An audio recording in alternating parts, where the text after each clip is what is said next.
hello guys welcome to my mini blog केनता अच्छो आशा करछा गोटे भल थिबो मुई बोलछि ना जुहार जे मासमले आज मोर भाई आउ मोर भेनी आमे तीन जन आमे बुली जिबाले बाहर चला ब्लॉग कंटिन्यू बने रह देखि पारतबो घर के आसिक सब रेडी डुडा हे गुना बाइक धरि करी तीन जन बाहर छुटा मोर भेनी मझिरे बसछन देखि पारतबो आ मोर भाई चलोचे मु पजार बसछन चला देखामा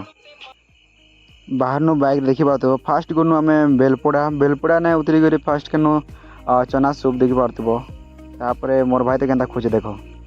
केबानी खेला अंता फ्रूट फ्रूट दिला नहीं कहना मोटा भी खेबू कह दे देनी ताके मोटा भी खेला दी दो ना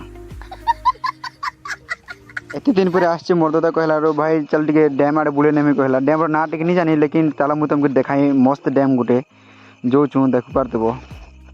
फाइनली पहुंची भी गुना देखिबा तो इवनिंग टाइम तो हेति लागी व्यू एंता देखा होची ई पाखे ता रील गुटे शूट करवा कहनी मुटी ठिया उठे देखनी तापर डैम साइड खावा लागी नेतिना में स्ट्रिंग आउ चिप्स पिक्स आउ अंडा चॉप